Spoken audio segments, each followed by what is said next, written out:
दोस्तों नमस्कार। कन्या राशि वाले मेरे मित्रों, आप सभी का आज के ज्योतिष के इस बेहद ही खास और आपके जिंदगी में चमत्कारी बदलाव लेकर आने वाले विशेष कार्यक्रम में बहुत बहुत स्वागत है। हृदय से अभिनंदन है। माता रानी आपकी हर एक मनोकामना पूरी करें और आपके जीवन से हर एक कष्ट को एक एक करके समाप्त करें। दोस्तों, आज का यह वीडियो आपकी जिंदगी में बहुत बड़े बदलाव लेकर आएगा, इस बात की हम गारंटी देते हैं, क्योंकि आज हम आपको एक ऐसी चीज के बारे में बताएंगे जिसके बारे में आपने कभी किसी से भी नहीं सुना होगा, क्योंकि दोस्तों ये चीज बेहद गुप्त है।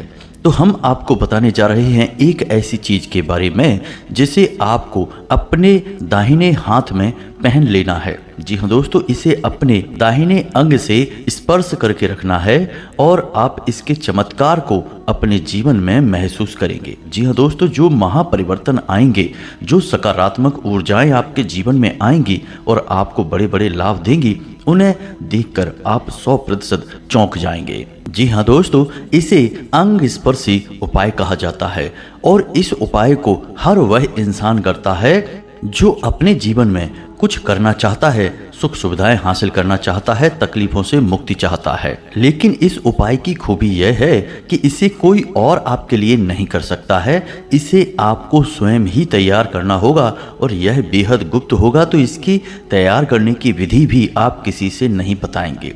तो यह कौन सा उपाय है, कौन सी ऐसी वस्तु है जिसे आपको स्वयं ही तैयार करनी है, सारी बातें हम आपको आगे विस्तार से बताने वाले हैं। इसी के साथ साथ दोस्तों, हम आपको कुछ ऐसे भी जरूरी उपाय बताएंगे जिन्हें आपको तब करना है जब आप अपने घर से किसी कार्य के लिए बाहर निकल रहे हैं, फिर चाहे आप अपने काम धंधे व्यापार पर जा रहे हैं या फिर किसी बेहद जरूरी कार्य को करने जा रहे हैं जिसमें आप कामयाबी चाहते हैं। ऐसे समय में आपको इन छोटे छोटे कार्यों को भी करते जाना है और आप देखेंगे कि आपके जीवन में आपको बड़े ही चमत्कारी लाभ प्राप्त होंगे। हम आपको बता दें कि आज का यह वीडियो जो ज्ञान आपको देगा वह आपके जीवन को एक चमत्कारी ढंग से परिवर्तित करेगा। आपको जो बदलाव महसूस होंगे उन्हें देखकर आप चौंक जाएंगे। तो ऐसे में हम आपसे यही चाहेंगे कि जब हम आपको निसंकोच माई की सेवा में यह विशेष उपाय दे रहे हैं जिसे लोग बहुत मोटी रकम वसूलने के बाद देते हैं, तो आपसे भी हम बस यही चाहते हैं कि आप इस वीडियो को पूरा देखें। यदि आपने इस वीडियो को पूरा नहीं देखा, आधा अधूरा देखा या बीच में ही छोड़ दिया, तो फिर आपको एक महत्वपूर्ण ज्ञान हासिल नहीं हो पाएगा और फिर जीवन में बदलाव नहीं हासिल होंगे। अब कुछ लोग यहाँ पर कहेंगे कि इन छोटे छोटे उपायों से या फिर छोटे छोटे कार्यों को कर लेने से क्या हो जाता है, जीवन में कुछ बदलता नहीं है। तो दोस्तों, हम आपको बता दें कि किसी पत्थर पर जब आप हथौड़ी से वार करते हैं तो पहले ही वार में वह पत्थर टूट नहीं जाता है। हाँ, यह जरूर है कि उस पत्थर के अंदर के जो अणु हैं वे जरूर टूटते हैं, विखंडित होते हैं, लेकिन ऊपर से वह पत्थर मजबूत ही दिखाई देता है। लेकिन 5वें, 10वें, 15वें या फिर 20वें वार में वह पत्थर टूट जाता है। तो आपने प्रयास किया, लगातार हथौड़े से पत्थर पर मारा, तो उसका नतीजा एकदम से तो आपको नहीं दिखाई दिया, लेकिन धीमे धीमे जो परिवर्तन हुए वे एक दिन खुलकर बाहर आ गए और पत्थर टूट गया। ऐसे ही दोस्तों, जीवन में किए जाने वाले छोटे छोटे उपाय होते हैं। हो सकता है कि ऊपर ऊपर से आपको एकदम से कोई परिवर्तन ना दिखाई दे, लेकिन आगे चल के वे जब खुलकर बाहर आएंगे तो आपको बड़े बड़े लाभ देंगे, फिर आपको वे महापरिवर्तन सीधे महसूस भी होंगे। हालांकि ये उपाय परिवर्तन तो लेकर आते हैं, ये आंतरिक होते हैं, सूक्ष्म होते हैं, इसलिए आपको स्पष्ट तौर पर दिखाई नहीं देते हैं। दोस्तों, इन उपायों की महत्ता बहुत अधिक है। प्राचीन काल से ही राजा महाराजा और विशिष्ट जन इन उपायों को करते चले आ रहे हैं, लेकिन आज के इस भागदौड़ भरे जीवन में, व्यस्त जीवन में लोग जरूरी बातों को यानी ऊर्जाओं के संतुलन को भूल चुके हैं, बस जिए जा रहे हैं, भागे चले जा रहे हैं। ऐसे में यदि जीवन में कुछ हासिल ना हो तो दुख तो रहता ही है, और जिनको कुछ हासिल हो भी जाता है वे भी सुखी दिखाई नहीं देते हैं। जी हाँ दोस्तों, क्योंकि सुख इस प्रकार हासिल होता ही नहीं है। सुख तो ऊर्जाओं के संतुलन में है और ऊर्जाओं को संतुलित कैसे करना है यह हम आपको बताते हैं। दोस्तों, वीडियो बेहद ही महत्वपूर्ण है, इसे पूरा देखना है। तभी आप इस अनमोल खजाने का लाभ ले पाएंगे। उम्मीद है आप हमारी बातों को और भाव को समझ रहे होंगे। तो चलिए आज के इस महान और बेहद ही शक्तिशाली ज्योतिषीय कार्यक्रम की शुरुआत करें। लेकिन इससे पहले आपसे एक निवेदन है कि कमेंट में पूरे भाव के साथ माई को याद करते हुए जय माँ भद्रकाली कृपा करो एक बार नहीं 3 बार लिखना। यदि आपके जीवन में कष्ट बहुत अधिक हैं तो आपको लिखना है जय माँ भद्रकाली रक्षा करो। हम देखते हैं कि लोग इस कार्य में भी कंजूसी कर लेते हैं या शायद उन्हें आलस आ जाता है। 3 बार के लिए बोलें तो 1 बार ही लिखकर आगे बढ़ जाते हैं। ये वही लोग हैं दोस्तों जो हमेशा यही कहते रहते हैं कि वीडियो छोटा बनाइए और जल्दी जल्दी बताइए। इन्हें सब कुछ जल्दी जल्दी चाहिए, तभी इनके जीवन में जल्दी जल्दी कष्ट और परेशानियां आते रहते हैं। दैवीय कृपा नहीं आती है, क्योंकि दैवीय कृपा के लिए तो लंबा समय चाहिए, बहुत ही तप चाहिए और धैर्य भी चाहिए। जी हाँ दोस्तों, कभी आपने सुना है कि प्राचीन काल में ऋषि मुनियों में कोई भी ऋषि तपस्या करने गया हो और कुछ ही घंटों में भगवान प्रसन्न होकर उसके सामने प्रकट हो गए हो? जी नहीं दोस्तों, पूरा जीवन ही खप जाता है, तब हमारा तप सफल होता है। और यह तो ज्ञान का तप है। इसे तो सफल बनाने के लिए गहरे विचारों की और धैर्य की आवश्यकता होगी। दोस्तों, हम जो भी बातें आपको बताते हैं वे पूर्ण रूप से ज्योतिषीय आकलन पर आधारित होती हैं और माई की कृपा और अनुभूतियों के आधार पर बताई जाती हैं। तो आप इन बातों को अवश्य सुना करें, वीडियो अंत तक देखा करें।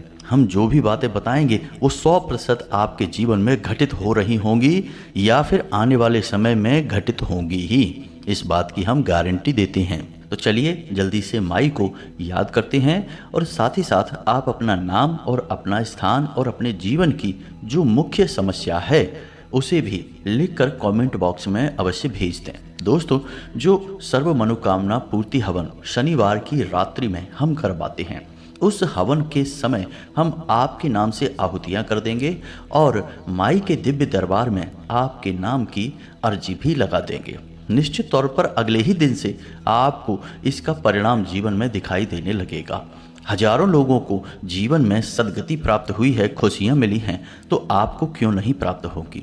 साथ ही साथ दोस्तों, आपसे एक निवेदन और है कि शनिवार की रात्रि 9 बजे, ठीक 9 बजे आप अपने घर के मुख्य दरवाजे की दहलीज पर ठीक बीचों बीच एक गाय के घी का दीपक अवश्य जलाना। जी हाँ दोस्तों, क्योंकि उस समय हम आपके लिए क्रियाएं कर रहे होंगे और आप जब इस दीपक को जलाएंगे तो इन क्रियाओं का प्रभाव आपके ऊपर और अधिक बढ़ जाएगा। जी हाँ दोस्तों, थोड़ी सी मेहनत तो करनी ही पड़ेगी, तभी तो आपको मीठा फल मिलेगा, यानी कि माई की कृपा और आशीर्वाद का फल प्राप्त होगा। बस आपको कुछ नहीं करना है, दीपक जलाकर और थोड़ी देर वहां पर बैठ जाना है। साधारण तौर पर बैठ जाएं, कुर्सी पर भी बैठ सकते, कहीं भी बैठ जाएं, कोई ऐसी आवश्यकता नहीं है बस। और फिर जब हम यहाँ पर क्रियाएं करेंगे तो आप देखेंगे कि उसी समय से आपके विचार सकारात्मक होने लगेंगे और आपकी बुद्धि पर किसी भी प्रकार का पर्दा हो, कोई भी नकारात्मक ऊर्जा हो, वह दूर होने लगेगी, बादल छटने लगेंगे और ज्ञान का प्रकाश, दैवीय कृपा का प्रकाश आपके जीवन में फैलने लगेगा। तो उम्मीद है दोस्तों कि हम जो बातें आपको बता रहे हैं वो आपको अच्छी तरह से समझ में आ रही होंगी और आप इन कार्यों को और बातों को अच्छी तरीके से समझ के अपने जीवन में उतारेंगे। दोस्तों, ज्योतिष शास्त्र के अनुसार हर इंसान के शरीर में वैसे तो कई प्रकार की नाड़ियां होती हैं, लेकिन उसकी जीवनचर्या यानी सुबह से लेकर रात तक का समय और रात में जब वह सोएगा उस समय भी उसके साथ कौन सी घटनाएं घटेंगी, उसे क्या उपलब्धियां हासिल होंगी और उसके रिश्ते नाते और जीवन किस प्रकार उसके साथ चलेगा, इन सब का निर्णय आपके शरीर में बसने वाली 2 नाड़ियों के हाथों में सबसे अधिक रहता है और इन नाड़ियों का नाम है ईड़ा और पिंगला नाड़ी। और इन्हीं ईड़ा और पिंगला नाड़ी को समझने के लिए स्वर विज्ञान का गठन किया गया। तो जिस इंसान को स्वर विज्ञान के बारे में बहुत अच्छी तरह से पता रहता है या थोड़ी बहुत भी जानकारी होती है, तो वह अपने जीवन में घटने वाली घटनाओं को नियंत्रित कर सकता है, अपने जीवन में जो भी कुछ वह चाहता है सब कुछ हासिल कर सकता है, यहाँ तक कि ईश्वर की कृपा और आशीर्वाद भी प्राप्त कर सकता है। दोस्तों, एक बात तो आप भी मानेंगे कि यह संसार यूं ही नहीं चल रहा। इस संसार को चलने के पीछे कई नियम हैं, कई संस्कार हैं जिन्हें हम विधि का विधान या ईश्वर के बनाए हुए नियम भी कह सकते हैं। तो इसका मतलब यह हुआ कि जिस इंसान को अपना जीवन सरल बनाना है, उपलब्धियों से भरपूर बनाना है, सुंदर बनाना है, तो सबसे पहले उस इंसान को विधि का विधान या ईश्वर के बनाए हुए नियमों को जानना बहुत आवश्यक है। दोस्तों, यह तो बात संसार को चलाने वाले नियमों की हो गई। नियम तो सड़क पर चलने के भी होते हैं। अगर आप नियम तोड़कर सड़क पर चलेंगे तो आपके जीवन में दुख और कष्ट के सिवाय कुछ भी नहीं होगा, क्योंकि हादसे और दुर्घटनाएं आपके जीवन को नर्क बना देंगी। तो इसी प्रकार जीवन को जीने के भी कुछ नियम होते हैं, कुछ विधान होते हैं, उन्हें जानना आपके लिए बहुत आवश्यक है। तो इन्हीं नियमों की श्रृंखला में सबसे पहला और सबसे महत्वपूर्ण नियम जो आपके लिए है, हमारे लिए है, इस संसार के हर एक जीव जंतु के लिए है, वह नियम यह है कि ईश्वर में गहरी आस्था और विश्वास। जी हाँ दोस्तों, कभी भी ईश्वर से अपनी आस्था कम मत होने देना। जब भी जीवन में कष्ट महसूस हो, सच्चे मन से अपने ईश्वर, अपने आराध्य को ध्यान में लेकर आना और अपने कष्टों के बारे में उन्हें बताना। हम गारंटी देते हैं आपके कष्ट कुछ ही समय में कट जाएंगे और कष्ट को सहने की शक्ति आपको प्राप्त हो जाएगी। अपनी इसी बात को आगे बढ़ाते हुए हम आपको एक गुरु शिष्य संवाद बताते हैं, जिसमें कि शिष्य के मन की शंकाओं को गुरु ने कितने प्रेम से, कितने भाव से जरा सी एक बात कहकर दूर कर दिया। यह आप भी जानेंगे तो आपको भी बहुत प्रेरणा प्राप्त होगी। तो एक बार की बात है कि एक शिष्य ने अपने गुरु से प्रश्न किया कि गुरुदेव, आप तो कहते हैं कि जीवन में कष्ट और दुख और सुख सब एक के बाद एक आते ही रहते हैं। जैसे दिन के बाद रात और रात के बाद दिन आता है, वैसे ही जीवन में उतार चढ़ाव आते रहते हैं। आज सुख है तो कल दुख होगा, आज अमीरी है तो कल गरीबी होगी। और जीवन का यह नियम स्वयं ईश्वर के द्वारा बनाया गया है, यानी विधि का विधान है। तो जब जीवन में सुख और दुख एक के बाद एक आने ही हैं, तो फिर हम ईश्वर की भक्ति क्यों करें, भगवान को याद ही क्यों करें। और यदि भगवान को याद करने से हमारे दुख कट जाते हैं, हमारी पीड़ाएं, समस्याएं समाप्त हो जाती हैं, तो फिर विधि का यह कैसा विधान है जो वक्त वक्त पर बदलता रहता है। क्योंकि विधान तो कभी बदलता नहीं है, वह तो हमेशा हर परिस्थिति में एक जैसा रहता है। तो गुरु जी, मेरे मन में इस प्रकार की शंकाएं उत्पन्न होती रहती हैं, कृपया कर इन शंकाओं को दूर करें, क्योंकि इन शंकाओं के चलते ईश्वर के ऊपर मेरा विश्वास डिग रहा है, टिक नहीं पा रहा है। और दोस्तों, हम आपको बताएं कि यह न केवल इस शिष्य के मन में उठने वाली शंकाएं हैं, बल्कि जनसाधारण में अधिकतर लोगों को आपने इस प्रकार की बातें करते देखा होगा कि जीवन में उतार चढ़ाव बने ही रहते हैं, भगवान को याद करने से कुछ नहीं हो जाता, कष्ट नहीं कट जाते हैं। और जो भगवान के बड़े भक्त हैं वे कहते हैं कि भगवान को याद करो, भगवान की भक्ति में डूबे रहो, जीवन के सारे कष्ट कट जाएंगे। तो इस प्रकार की बातों को सुनकर आपके मन में भी विचलन तो उत्पन्न होता ही होगा, आपकी आस्था भी हिलती तो अवश्य होगी। तो गुरु जी के जवाब से आपकी आस्था और मजबूत हो जाएगी, ईश्वर में दृढ़ हो जाएगी। तो सुनिए गुरु जी ने क्या कहा। तो गुरु जी ने कहा कि मेरे शिष्य, यह शंका केवल तुम्हारे मन में उत्पन्न नहीं हो रही, हर उस इंसान के मन में उत्पन्न होती है जो ईश्वर को अच्छी तरह से नहीं जानता, जीवन को और ईश्वर के विधान को भी नहीं समझता। तो अब ध्यान से सुनो, एक उदाहरण से तुम्हारे मन की संपूर्ण शंकाएं दूर हो जाएंगी। मानकर चलो कि एक सड़क है और उस सड़क पर कई सारे गड्ढे हैं और सड़क पर चलना बहुत मुश्किल है, लेकिन बीच बीच में वह सड़क अच्छी भी हो जाती है और गड्ढे समाप्त भी हो जाते हैं। अब तुम उस सड़क पर बैलगाड़ी से सफर कर रहे हो, तो तुम्हारा सफर कितना कष्टदायक, कितना दुष्कर होगा, क्योंकि जब भी सड़क के गड्ढे आएंगे तुम्हारी बैलगाड़ी बहुत अधिक हिलेगी और तुम्हें कष्ट देगी। तुम्हारा सफर धीमा, कष्टदायक और निराशाजनक होगा। बल्कि ठीक इसी के स्थान पर एक और व्यक्ति उसी सड़क से गुजरता है, लेकिन वह बैलगाड़ी में नहीं है, उसके पास एक महंगी कार है और उस कार में वह उस सड़क से गुजर रहा है। तो अब सोच कर देखो कि सफ़र किसका आसान है। कार वाले व्यक्ति का सफ़र कितना आसान है, सुखमय है।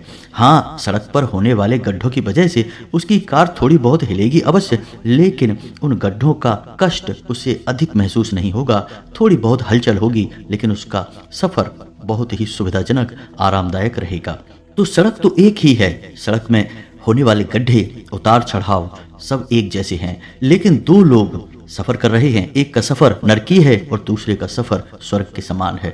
तो अब मानकर चलिए कि दूसरा व्यक्ति जिसका सफर स्वर्ग के समान है वह ईश्वर की भक्ति में लीन है, क्योंकि वह महंगी कार जो है वह ईश्वर की भक्ति के समान है। क्योंकि जब कोई इंसान ईश्वर की भक्ति में लीन होता है तो उसके जीवन में कष्ट तो अवश्य आते ही हैं, ऐसा नहीं है कि कष्ट आएंगे नहीं, ठीक उसी प्रकार कष्ट आएंगे जैसे किसी साधारण जो ईश्वर की भक्ति में लीन नहीं है उस इंसान के जीवन में कष्ट आएंगे, लेकिन वे कष्ट ईश्वर की भक्ति के कारण उसे महसूस नहीं होंगे। उसके जीवन में इतनी सकारात्मक ऊर्जा भर जाएगी कि उस इंसान के जीवन में किसी भी प्रकार के कष्ट उसे महसूस नहीं होंगे। कब उसका जीवन का सफर कट जाएगा, सारी बाधाएं निकल जाएंगी, उसे पता तक नहीं चलेगा। बस यही फर्क है ईश्वर की भक्ति करने वाले और ईश्वर की भक्ति ना करने वाले इंसान के जीवन में। तो उम्मीद है कि आपको भी समझ में आ गया होगा कि आपको जीवन कैसे जीना है। यदि आप ईश्वर का नाम लेंगे तो हम गारंटी देते हैं कि बड़े से बड़े कष्ट भी आपके जीवन को छू कर गुजर जाएंगे, आपका बाल भी बांका नहीं होगा। तो दोस्तों, उम्मीद है कि आपको सारी बातें अच्छी तरह से समझ में आ चुकी होंगी। अब आपको बताते हैं कि आपको स्वर विज्ञान का कैसे प्रयोग करना है। तो आप ध्यान से समझिए, हर इंसान का 24 घंटे में लगातार स्वर बदलता रहता है। स्वर यानी कि उसकी दोनों नाड़ियां ईड़ा और पिंगला में से किसी न किसी एक नाड़ी का प्रभाव उसके ऊपर, उसके जीवन पर बहुत अधिक रहता है। तो जब इंसान की नासिका से श्वास बाहर आती है, तो यदि दाहिनी नासिका से उसकी श्वास बाहर आ रही है तो उसे हम सूर्य स्वर कहते हैं या अग्नि स्वर कहते हैं। ठीक इसी प्रकार यदि बाईं नासिका से उसकी श्वास बाहर आ रही है तो उसे हम चंद्र स्वर कहते हैं या फिर जल स्वर कहते हैं। तो आप ध्यान से समझिए कि आपको करना क्या है। जब भी आप सोकर जागते हैं तो जब आप अपने बिस्तर से पैर नीचे रखते हैं तो एक बार अपनी नासिका के पास अपना हाथ ले जाकर देखिए और आप महसूस करिए कि आपकी किस नासिका से आपकी श्वास बाहर आ रही है। यदि दाईं तरफ की नासिका से आपकी श्वास बाहर आ रही है तो आप बिस्तर से पैर जमीन पर दायां रखेंगे। ठीक इसी प्रकार जब आप घर से बाहर निकल रहे हैं तो आपकी जिस स्वर की श्वास चल रही है, यानी जिस नासिका से आपकी श्वास बाहर आ रही है, आप उसी कदम को यानी उसी पैर को घर से पहले बाहर निकालेंगे। ये दो चीज़ें आपको ध्यान से समझनी है। तो अब जब इंसान का स्वर सूर्य होता है तो उसके शरीर में अग्नि जल रही होती है। कहने का मतलब यह होता है कि वह जोश से भरा होता है, ऊर्जा से भरा होता है और उसे मेहनत के कार्य उस समय करने चाहिए। और जब इंसान का बायां स्वर चल रहा हो यानी चंद्र स्वर चल रहा हो तब इंसान के मन को शांत रखना चाहिए, उसे ईश्वर का ध्यान करना चाहिए। तो अब जब आप किसी इंसान से बहस कर रहे हैं, बातें कर रहे हैं, चर्चा कर रहे हैं तो आप एक बार अपने स्वर पर ध्यान दीजिए। यदि आपका चंद्र स्वर चल रहा है तो आप देखेंगे कि आपकी बात करने के तौर तरीके बदल जाएंगे। आप शांतिपूर्ण तरीके से हर एक बात को सुनेंगे, समझेंगे। ठीक इसी प्रकार यदि आपका दायां स्वर चल रहा है तो आप जरा सी बात पर भड़क जाएंगे, आपके मन में क्रोध उठेगा और आपकी बहस एक नकारात्मक रूप ले लेगी। हो सकता है कि झगड़े का भी रूप ले ले। तो यह तो था स्वर विज्ञान के विषय में थोड़ा सा ज्ञान। आप इन बातों को थोड़ा सा ध्यान में रखकर अपने जीवन को जिएंगे तो आप देखेंगे कि आप कई सारी चीज़ों को अपने जीवन में नियंत्रित कर पाएंगे। अपने व्यवहार को और लोगों के व्यवहार को भी आप नियंत्रित कर पाएंगे, क्योंकि आप समझ जाएंगे कि अब आपको क्या कहना है, क्या करना है। इसी प्रकार हम आपको बताएं कि जब आप घर से बाहर निकलें तो बाहर निकलने का नियम क्या है। पहली चीज़ कि आप हमेशा जब घर से बाहर निकलें तो थोड़ा सा पानी पीकर अवश्य निकला करें। आप इसके चमत्कारी परिणाम देखेंगे कि आप 2 घूंट पानी पीकर घर से बाहर निकलेंगे, दिन भर आपका मन शांत रहेगा, आप सकारात्मक ऊर्जा से भरे रहेंगे। जी हाँ दोस्तों, यह आपके शरीर में जल तत्व को बढ़ाएगा और जल तत्व शांति का प्रतीक है, आकर्षण का प्रतीक है। दूसरा कि जब भी आप घर से बाहर निकलें तो कुछ शब्द आपको भूल कर भी नहीं बोलना है। इन शब्दों को नकारात्मक शब्द माना जाता है और इनको बोलने से आपकी सकारात्मक ऊर्जा परिवर्तित होने लगती है, आपको नकारात्मक परिणाम प्राप्त होने लगते हैं। तो वे शब्द कौन से हैं, ध्यान से सुनिए। जूता, चप्पल, लकड़ी या फिर किसी भी प्रकार की गाली गलौज या फिर कोई भी चुभने वाली बात, ताला, रावण, पत्थर, नहीं, मारना, मरना, डूबना, फेंकना, छोड़ना और जाना। जी हाँ दोस्तों, आप बेशक कहीं जा रहे हैं लेकिन आप कभी भी यह कहकर घर से बाहर ना निकलें कि अब मैं जा रहा हूँ। इसके बजाय आपको कहना है कि ठीक है, अब मैं शाम को आता हूँ, या फिर जब भी आपको आने का मौका लगेगा तब का बोलें कि मैं अभी 2 घंटे बाद वापस आता हूँ। इसका मतलब यह हुआ कि आपने सकारात्मकता को पकड़ा और नकारात्मकता को छोड़ा। आपने कई बार लोगों को यह कहते सुना होगा, जो लोग घर से बाहर जा रहे हैं और जाते समय भी यह नहीं कहते कि वो अब जा रहे हैं, जाते समय भी वे ये कहते हैं ठीक है अब शाम को वापस आते हैं। अगला कि जब भी आप घर से बाहर निकलें तो आप हनुमान जी के भाई गतिमान का मन में स्मरण करके बाहर निकलें। गतिमान आपके हर एक मन के भाव को शुद्ध करेंगे, आपके घर से बाहर निकलने के मकसद को हल करेंगे और आपको चमत्कारी परिणाम प्राप्त कराएंगे। जी हाँ दोस्तों, तो आप एक बार मन में गतिमान बोलते हुए घर से बाहर निकलें और आप देखेंगे कि आपका जीवन कैसे बदलता है। इसी प्रकार दोस्तों, जब आप घर से बाहर निकलें तो अपनी जेब में एक लौंग का जोड़ा रखकर अवश्य निकला करें। आप हर समय जब भी बाहर निकलें लौंग का जोड़ा निश्चित तौर पर अपनी जेब में रखकर निकलें और जब आप वापस अपने घर में प्रवेश करें तो लौंग के उस जोड़े को पीठ के पीछे, यानी कि पीछे मुड़कर नहीं देखना है, पीठ के पीछे फेंक दें और सीधे घर में प्रवेश कर जाएं। यह बहुत ही शक्तिशाली उपाय है दोस्तों, आप इसको करके देखिए। आप देखेंगे कि यदि आपका मूड खराब भी होगा तो घर में प्रवेश करते ही आपका मूड अच्छा हो जाएगा और जो थोड़ी बहुत नकारात्मकता आपके साथ घूम भी रही थी या आपने सोखी भी थी वह भी घर के बाहर ही रह जाएगी। आपके घर का माहौल स्वर्ग जैसा सुंदर हो जाएगा। जी हाँ दोस्तों, और आप जब अपने घर से बाहर निकलें तो दो बातों का और भी ख्याल रखें कि आप गलती से भी किसी महिला का अपमान ना करें, ना ही किसी के साथ बहस करें। दूसरा कि गलती से भी अपने पितृ पूर्वजों के लिए मन में या फिर अपने मुख में कोई भी नकारात्मक बात ना निकालें। इसके बजाय आप अपने पितृ पूर्वजों को धन्यवाद अवश्य दें, क्योंकि हो सकता है कि आपको ऐसा लगता हो कि आपके पुरखे पूर्वजों ने आपके लिए किया ही क्या है, लेकिन आपकी देह, आपका जीवन सब आपके पितरों की ही देन है। तो कम से कम आप अपने इस जीवन और अपनी इस देह के लिए तो अपने पितरों को धन्यवाद अवश्य करें। आप देखेंगे कि आपके जीवन में कोई नकारात्मकता रहेगी नहीं, आपके पितर बहुत ऊर्जावान होंगे और आपको आशीर्वाद देंगे। और याद रखिए कि आपके जीवन का, आपके घर का पहला रक्षा कवच आपके पितर ही हैं। तो आपकी इतनी छोटी सी क्रिया से भी आपके पितर आपकी रक्षा करने के लिए तुरंत तत्पर हो जाएंगे। कोई भी नकारात्मक शक्ति आपका कुछ बिगाड़ नहीं पाएगी। जी हाँ दोस्तों, तो इन बातों का ख्याल रखते हुए आप अपने घर से बाहर निकलिए, आपके काम निश्चित तौर पर बनेंगे, आपका जीवन सुंदर और सरल होगा। अब इसी के साथ साथ आपको बताते हैं कि यदि आपको ऐसा लगता है कि आपके जीवन में घोर नकारात्मकता बस गई है, आपका हर एक प्रयास निरर्थक हो जाता है, आपकी अच्छी बातों के भी बुरे परिणाम प्राप्त होते हैं, जैसे किसी ने आपको नज़र लगा दी हो या फिर आपके ऊपर कोई तांत्रिक क्रिया या काला जादू कर दिया हो, तो इसके लिए, इस समस्या के निवारण के लिए आपको हम एक बहुत ही बड़ी शक्ति से परिचय कराने जा रहे हैं।